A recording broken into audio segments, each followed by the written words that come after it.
Alright guys, and welcome to another video.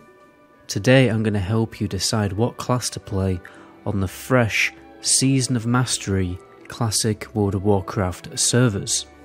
I'm going to pick 4 very important topics when it comes to choosing a class. First of all, the experience of leveling, the experience of endgame raiding, endgame PvP and battlegrounds, and then some last second quirks that the class brings to the table. By the way guys, if any of you are playing New World, I've made a little bit of a cheeky second channel called Borrowbit where I'm going to upload guides for that game. I've got a video up there at the moment about what is the best weapon and build to use while leveling. These videos will never take priority over the main channel guys, I'm really just doing it for fun when I have a little bit of extra free time, so I'd appreciate it if you did quickly check out the channel if you are interested. But anyway, let's move on to the video. So I'm going to go in alphabetical order as always, which means we're beginning with the Druid. Now what's a Druid like for leveling? They are an absolute top tier leveler. Some people have got Realm First very easily with a Druid.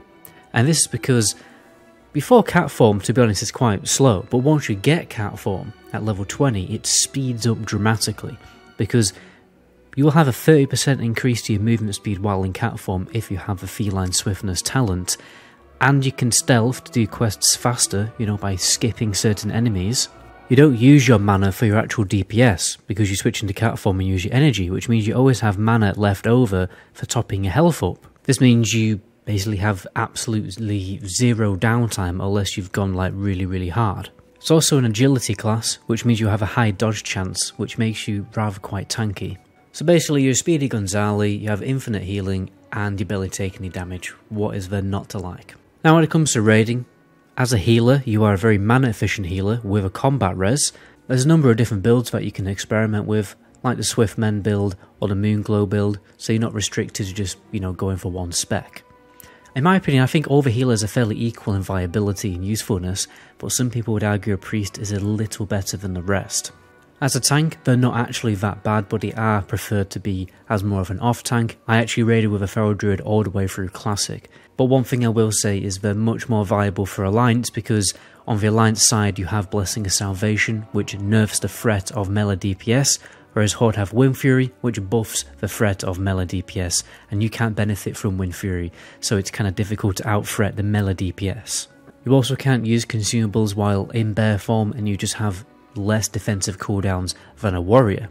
But what they make up for is the fact that they're a big meat shield that scales really well with gear because of dire bear form scaling with your armor. As a DPS, you are more of a mid-tier DPS, more of a support class to be honest, because you bring Fairy Fire and Leader of the Pack, which is extra crit for a melee group.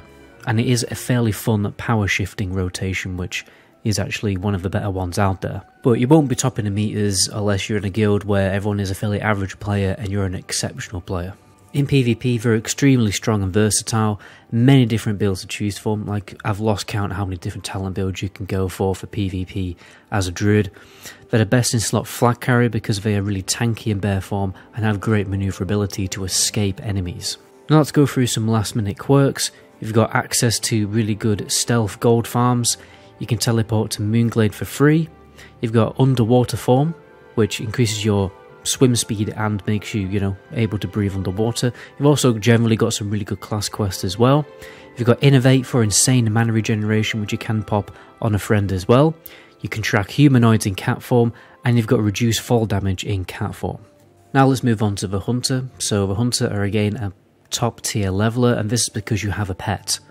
Okay, because the pet would take all the damage, and healing him back up is really easy and mana efficient, especially when you have Mend Pet talented. And if you do actually need to stop and drink, then your pet can continue attacking the next mob while you're just topping up your mana. You also move around a lot faster with aspects of a cheetah, particularly when you're indoors, so it helps you to complete quests faster. You can reset combat very easily with Feign Death if you mess up. Remember to actually dismiss your pet and then Feign Death, though, if you're trying to reset combat properly. So, you can save a lot of time by avoiding death. And overall, as a side note, I do find the pet system is very interesting and immersive in Classic World of Warcraft. It's much better than it is on retail. When it comes to raiding, you're more of a mid-tier DPS with some minor support like True Shot Aura and Tranquility Shot. It'll also be your job to help out with certain pulls on trash and bosses because of your very instantaneous ranged abilities, which have really long range compared to the other classes, and you also have aspect of a cheater to very quickly run away to give the tank time to pick up whatever mob you've pulled off you. I personally also find the rotation very interesting. It's very similar to how it's in TBC. You got to focus on not clipping your auto attacks with your aim shot, and then weave in certain abilities like multi-shot and Serpent Sting in between, those aim shots. And you will be able to use Serpent Sting in Season of Mastery servers because there's no debuff limit. Overall, I do actually think the rotation is more interesting in Classic than it is in TBC. Now when it comes to PvP, you are a very powerful class, but it has a very high skill ceiling, and this is because of the melee leeway, which can be very frustrating, because you can't use ranged attacks within 8 yards of the target, okay? You need to kind of overcome that issue with your skill, otherwise warriors will charge you and your day is just totally ruined. We're also very strong in pushing fights in El Turret Valley because you can deal damage very easily to the enemy team because your abilities have a really high range. Now, some last minute quirks. You've got a really cool quest chain to get an epic bow and a weapon, and it's very fun and challenging to do. You can farm gold very, very easily early on in Classic WoW by doing Diamond tribute runs and then selling the loot. You can track all kinds of enemies, you can actually control your pet, and you've got Freezing Trap for a really reliable CC, and you've got Frost Trap, which is really decent AoE slow that stays on the ground. And FYI, hunters are just great at making gold for the entirety of Classic WoW. Let's move on to the Mage, another top tier leveler. If you master AoE leveling and have absolutely no competition, they are simply the fastest levelers. This is because you are able to kite multiple mobs very, very easily without dying and then nuke them down with Blizzard. You will burn a lot of mana doing this, but you can kill many, many mobs per pull. Like 5 big pulls will be equal to the amount of XP that you're going to get from one quest, and that's what makes Mage AoE farming so ridiculously efficient once you master it. You can also make yourself food and water, so you save a lot of money while leveling, so it's very easy to get your mount to level 40. It's also going to be very easy to get dungeon groups because I imagine people are going to be doing spell cleave farming again in Scarlet Monastery and stuff like that. For raiding, you are very simply the best ranged DPS in the game, and it's because you don't get threat capped like a Warlock does. You've also got the best AoE DPS in the game as well. Not gonna lie though, I do find the rotation a little bit boring because you are going to be spamming Frostbolt and not much else for the most of your life. But on top of that, you've got great survivability with Ice Barrier, Mana Shield, Ice Block, and then you got Frost and Fire Ward to protect you from boss damage. When it comes to PvP, that are again a top tier class. They're stupidly good in a 1v1 situation because they're just so good at kiting. They're good at pushing out Turret Valley because of Blizzard, which is great AoE damage, which puts a lot of pressure on the enemy team. Trick to a mage is mastering how to kite very efficiently, because once a warrior is in melee range of you, then you are bang in trouble, because you are very squishy. Now for quirks, you can make portals and teleport yourself to any major city in the game on your faction, so you can get around them much easier. You've got Polymorph, which is one of the best CCs in the game, and you've got a Tome that can change it into either a cow, turtle or a pig. You have Detect Magic, which allows you to see buffs on a target. You've got Slowfall. You've got the ability to remove curses, only you and druids can do that. You've got Evocation, which is a really big mana cooldown, including mana gems. It's really hard to actually run out of mana as a mage. And then you've also got Counterspell. And now we have the Paladin. So I would call the Paladin a more of a mid-tier leveler. If you have a really good weapon, it speeds up. So I'd always recommend doing some dungeon quests or dungeon runs where you can pick up something good. As a side note, it will speed up dramatically if you have the Lifesteal weapon enchant, but obviously that's more of a tip for leveling a Paladin alt. Now you will use mana to deal your damage, so they are less mana efficient than a druid because you have less mana left over to top up your health. And then normally when you do top up your health, you've totally run out of mana, so you have to stop and drink. So the trick to leveling a Paladin efficiently is learning how to be really efficient with your mana. You normally don't do much else other than pop a seal, pop your judgment, and then rely on auto attacks and hope they seal of command to proc, which will trigger some extra holy damage. A lot of people say it's a bit boring, but in a weird way I think it's less boring because when you have to focus less on the game, you can kind of focus more on watching a live stream on your second monitor. or watch Netflix or something like that. And I find I get really bad carpal tunnel and stuff like that when I have to, you know, spam abilities for ages and ages while leveling, so that's the plus side to it. It's important to know that you will kill undead and demons much faster, and at level 40 you can actually respec to go protection and do AoE farming, which is much more faster and much more interesting to play. Now when it comes to raiding, hate to break it to you, but you're going to be a healer, mate. Ret will do a third of the damage than all the other DPS specs, especially without world buffs. A guild might take you, but you're going to feel miserable and useless compared to the other DPS, so it's really up to you. You will get priority on two-handed weapons though, because no one else really uses them, and you will get priority on getting sulphurous, which you can obviously then take and use in PvP. I'll talk about PvP later, but overall guys, if you're going to play a Ret Paladin, the only real way to make a Ret Paladin work is by spending a lot of money on consumables and joining a casual guild of average players that can't do great DPS to make you look like you're doing better DPS, and that's the only way to really do it. As a healer, you're probably the most mana efficient healer. In fact, you just are when you get really good gear, and this is because your crits on Holy Light will actually refund all of the mana, so you just need to keep critting to nearly get infinite mana. The downside though, in my opinion, to playing a Holy Paladin is you have to run around in a horrible blue dress for most of the time because it's your best in slot chest piece, and even when it's not that horrible blue one, it'll be something else, so you don't really get to look like a cool, you know, plate geared healer, because like mail, leather and cloth gear is normally better than the plate gear. Now when it comes to protection, you can actually make a protection paladin work, okay, if you actually have good threat because of the Blessing of Kings buff trick, plus the AoE threat is unbeatable. The only downside is you have no taunt, so you can't tank certain fights, plus you have to drink a lot of mana potions in order to keep your mana up, in order to generate, you know, that threat in the first place, because there's no passive mana regeneration talent or anything like that, like there is in TBC. In fact, it's not even a talent, it's like a passive spell. When it comes to endgame PvP, most people are going to play Retribution because it's really strong, you're able to pump nearly as much as a warrior, but you know, have healing and better defensive cooldowns, much more survivability, and with Reckoning, which is basically a talent that every time you take a crit, which is going to happen often in PvP, you do an extra weapon swing on your next weapon swing. So you have your own internal Wind Fury weapon basically. Now for quirks, you got a really cheap mount at level 40, it's basically free, and then you get a cheaper mount at level 60. You've got lots of oh no I'm messed up button, like Lay on Hands, Divine Shield, Blessing Protection and Divine Protection. You got Hammer of Justice, which is like the most reliable stun in the game in my opinion, it just does the stun, you can't complain. You can track undead, you can fear undead, you've also got threat reduction like Blessing of Salvation, which is very useful for a raid. You've got resistance auras, which help out a lot on particular fights. You got probably the best dispel in the game called Cleanse, which removes disease, poison and magic effects. Now let's move on to the Priest. Priests are more of a mid to top tier leveler, and this is because of the talent Spirit tab. Every time you get a kill, your mana regen is buffed dramatically. If you have Spirit stacks, so as a Priest you always have to stack a decent amount of Spirit to really get the most efficient leveling.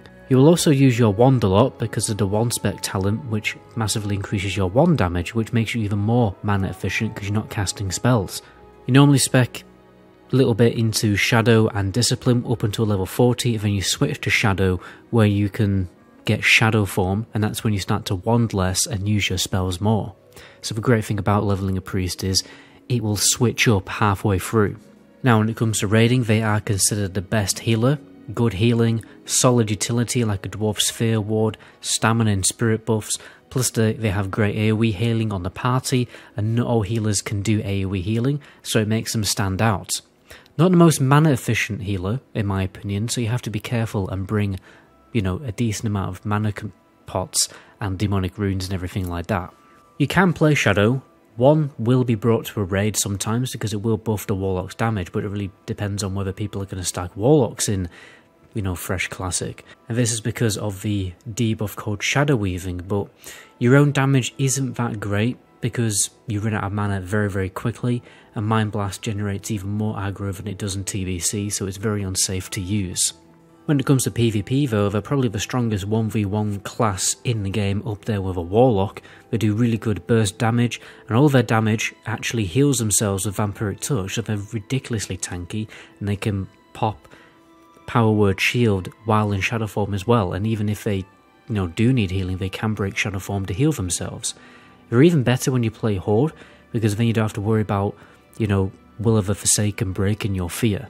Plus, I think they just have better PvP ratios on the Horde side too. Now for the quirks, we have Levitate, which is actually really underrated because it's not just a slow fall, it will actually function as a water walking spell as well. They have an AoE fear, obviously. They've got extra racials, they've got a mana burn ability. They can actually mind control humanoid NPCs in the game, which can be sometimes very hilarious and overpowered. They've got Shackle Undead. They've got Mind Vision to spy on people like the enemy flag carrier, and they've also got Mind Soothe, which can be used to skip trash in dungeons and raids. Now we have the Rogue. I think Rogue are more of a mid-tier leveler, although I think you can make them a top-tier leveler if you basically just get good at playing a Rogue. I've seen some ridiculous speedruns of people playing a Rogue. Now, you do really good damage as a Rogue because you have early access to high hit chance with your talents, so you don't really miss a lot, which negates the negative effect of dual wielding, because normally your offhand has a higher chance to miss, but with the talent that a rogue has very early on, you miss much less. Plus, when they get poisons, they'll start to use slice and dice more, and then their DPS gets even more ludicrous because they have an increased chance to proc those poisons with slice and dice, and yeah, they just do great damage. And they're actually even more ludicrous with double lifesteal weapon enchants, but again, that's more advice for when you're higher level and get access to that enchant, or for when you're leveling a rogue alt. You can stealth to skip certain enemies and complete quests much faster, and you can take on difficult situations much more easily as a rogue because you've got such a ridiculously good toolkit. Say for instance you're taking on like a camp of enemies, like a camp of gnolls or a camp of murlocs or something. You've got sap, blind, cheap shot, you've got kidney shot, you've got gouge into a full bandage, loads of different tricks like that, and you can totally reset combat with vanish. I never found it difficult taking on big packs of enemies when I was leveling my rogue because you just got so many tools to just deal with that situation. I always found it really, really fun challenging myself to take on bigger packs. Vanish is also great for when you just mess up and you want to escape. So say for instance you do mess up, you can evade death and save time by vanishing and totally resetting combat. Or say for instance you want to get out of a cave without killing all the mobs, to get out of a cave, then you could just sprint and vanish and get out of it. Plus, you always have the upper hand when it comes to open world PvP to either escape people who are trying to gank you or to gank them. In raiding, they are simply the strongest DPS next to a warrior. They've also got great cleave DPS with Blade Flurry. Rotation is actually more of a one spell, which is quite rare in Classic WoW.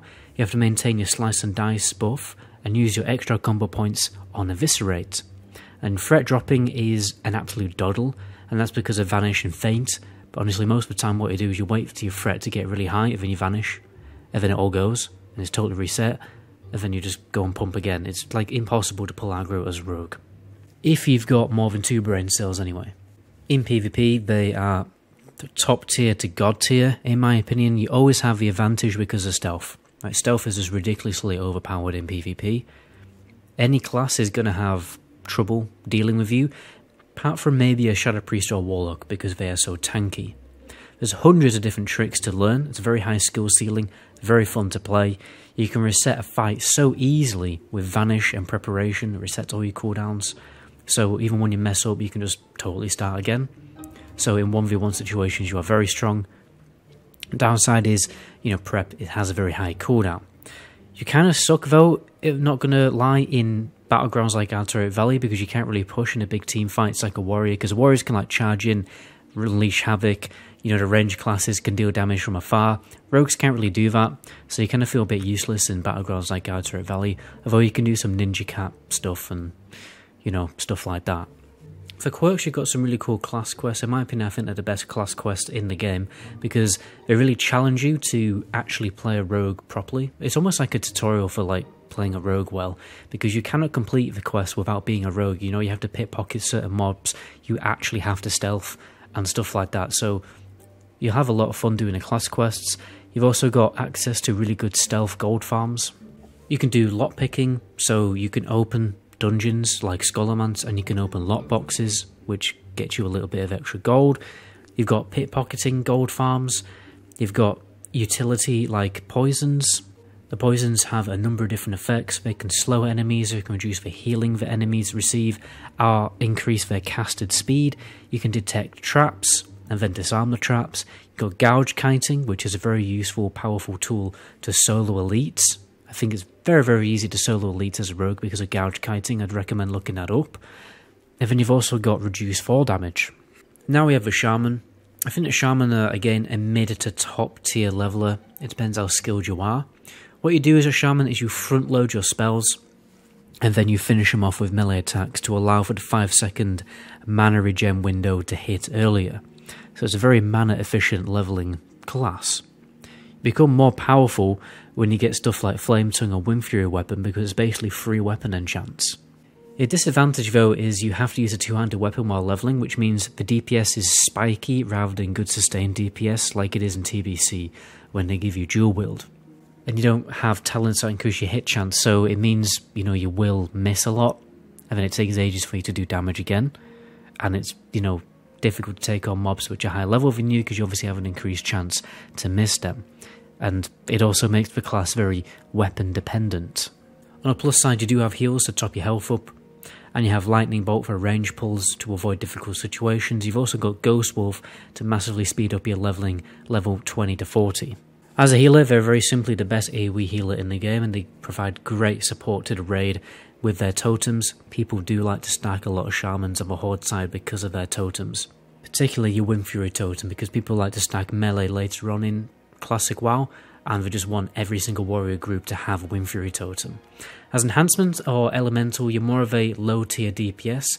Enhancement, you know, gives a slightly better Wind Fury totem, so one raid might bring one for a melee group, but overall the DPS isn't that great. The other DPS in the raid will double your damage, but the specs do shine more in PvP. Enhancement does stupid spiky damage when you get good RNG with Wind Fury procs, to the point where you can actually one-shot someone with a single melee swing. Elemental is the same, you have a really high chance to crit Chain Lightning and just explode people in one shot, but it's very pump and dump because it relies heavily on long cooldowns. And being a Shaman here is actually really useful in PvP because you will provide warriors with Wind Fury. For quirks, Shaman have an extra Hearthstone. They have a self-resurrection like a Soul Stone on a hefty cooldown. You've got really good class quests again to get all your totems. You've got Earth Shock, which when you down rank it is a very cheap mana efficient interrupt. And you've also got Frost Shock, which is really great for kiting. Now we have the Warlock. Leveling, they are a top tier leveler again. Whether you're using a more typical leveling build or you're going for the Drain Tank build, you have zero downtime because your pet takes all of the damage and it's just so easy to top up the pet's health. You can very easily get your mana back with Life Tap and then your health back with Drain Life, so health and mana are never really an issue. If you're a try-hard playing a Warlock, you can take on 3 mobs at once very, very easily. Basically get your pet to tank one, you put one in a fear with all your dots up on both of those, and then you face tank one of them with your dots. And you can do this like very effectively with a Fell Concentration talent, which allows you to cast Drain Life, and then melee attacks don't affect the cast on channeling Drain Life. So while you're dealing damage, you're just constantly healing yourself, so you just never really take damage. And with Soul Link it's even more ridiculous. You're even more tanky. When it comes to raiding, you are a really good range DPS, just a little hairline behind a mage to be honest, and that's because you get threat capped. You probably won't be using your pet at all really either, because you will have to sacrifice it in order to give yourself a buff, and it's also very difficult to keep your pet alive in raids to be honest. So yeah, unfortunately Warlock aren't really much of a pet class when it comes to endgame raiding. It's very easy to regenerate your mana, you never have mana issues because of Life Tap. You do get threat cap though, like I did mention, so you have to be careful when you crit too much of your Shadow Bolts. You have to just stand there and not deal any damage basically. And in Fresh Classic you are able to use more of your dots and your curses because it will not be a debuff limit. In PvP they are a god tier class up there with a Rogue and a Shadow Priest.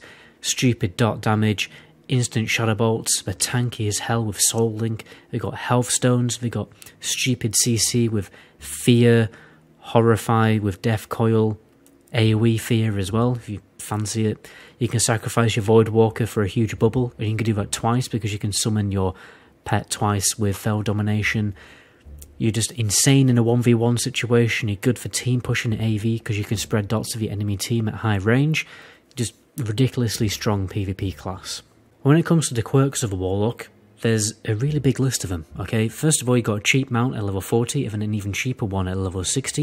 You can actually cheese the last quest of getting a Dreadsteed by getting someone who's already done the quest to do it for you, and then just pay them. So you can get a really cheap mount, basically.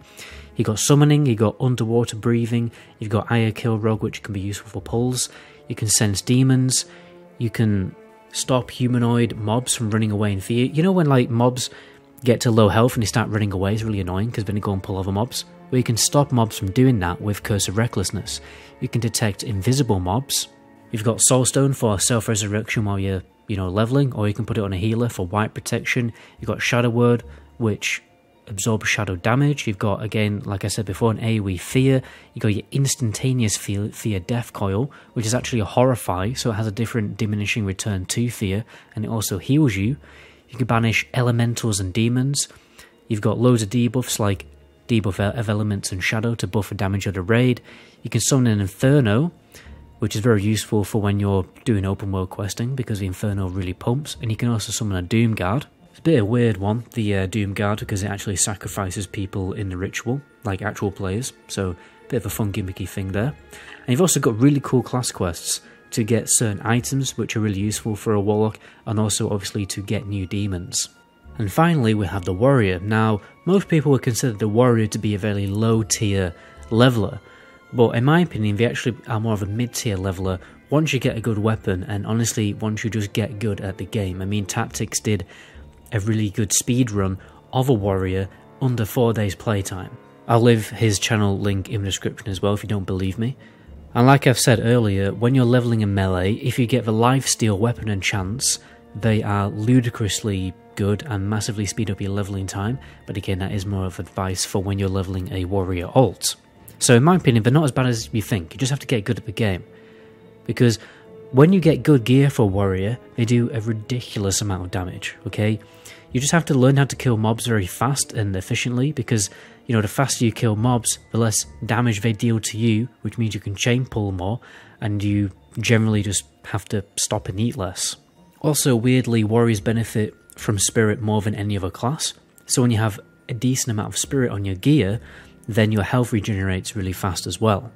So getting stuff like, your basic food buffs and your basic alchemy buffs, like, the low level potions and everything, then you can make a Warrior level much faster. Plus, bandages are really your friend because you have to stop and eat much less when you use a bandage. So basically, I'd always recommend leveling, cooking, and first aid when you're leveling a Warrior, and possibly alchemy as well if you don't want to go for blacksmithing or something like that. You can also use a ranged weapon, which helps you to pull mobs to you, which makes certain pulls much easier, so you don't pull the, half of Africa in, one body pull or something like that. Which, as you know from watching my streams, happens to me a lot. Personally, I've always loved really leveling a melee because every weapon that you get just feels so ridiculously impactful. When you're leveling like a caster, you get gear pieces here and there, but you don't really feel the impactfulness of your gear piece that much. But when like a Warrior gets a weapon upgrade, you definitely feel it. So overall, you feel a better sense of progression when you are playing a Warrior. Now when it comes to raids, they are the absolute kings of DPS meters. They scale to become better and better with more gear, so by the end of Classic WoW they will probably be on the top of the meters. I still think they will dominate, as many people don't think they'll dominate because they won't have world buffs, but the thing is, bosses will have bigger health pools, which means the execute phase will be bigger. So I still think Warriors will be on top, to be honest. The point is, they are really good single target DPS. The rotation is more of a one button, it's actually interesting to play, and you do great AoE and cleave DPS too. They are the #1 superior tank, probably one of the most challenging and fun roles to play in Classic WoW raiding, to be honest, is actually playing a tank. Again, the rotation is very fun, all the micromanagement is also, makes the Protection Warrior a fun playstyle. If you've got good threat generation, you've got great defensive cooldowns, you can use consumes mid-fight unlike a Feral Druid, you've got an AoE taunt, you've got an extra taunt with Mocking Blow. You can also mess around with dual-wielding Fury tank spec. And in Battlegrounds, you're also an absolute beast. They really excel when you have a pocket healer, because they have obviously really bad self-healing, next to none really, unless you spec deep into Fury. But even then, the self-healing from Fury isn't that great. Plus, their survivability cooldowns, like Retaliation and Shield Wall, are on really hefty cooldowns, so it's really an all-gas, no-breaks playstyle. If you die, you die. You really do rely on a healer as a warrior in PvP. You also have some cheeky little utility like an AoE Fear. You've got a reliable slow like Hamstring that just costs rage, it's not on a cooldown. And you probably have the most devastating gap closer in the game, which is obviously Charge. But when it comes to quirks of a warrior, I mean, there's honestly not much. You know, a warrior is, you know, you see what you get. It's a guy who beats stuff up with a hammer. There's no, you know, tricks of a trade really of a warrior. You do get some cool class quests though, like the Berserker Stance quest, which is really fun and a good test for a warrior. And obviously the quest for the Whirlwind weapon as well. You do have some decent utility though with Kick, well, sorry, Pummel, which is basically a kick, and it just requires rage, and it's on a cooldown, and then you've also got Shield Bash for kicking as well. There we have it guys, those are all the classes that you can play in Classic WoW. Hopefully I've helped you make a better decision on what class to play, or made it infinitely even more difficult to decide, which is probably the more likely result of this video. Just as a little side note before I go guys, very soon I'm going to have a little cheeky discount code for an updated version of Rested XP, which is an extremely powerful leveling guide made by some of the best speed levelers in the game, and it will be totally updated for Fresh Classic, so depending on when you're watching this video, it may already be in the description, but I will be giving you the discount code in a future video. Anyway, my name is MetaGoblin, to my next video, ciao.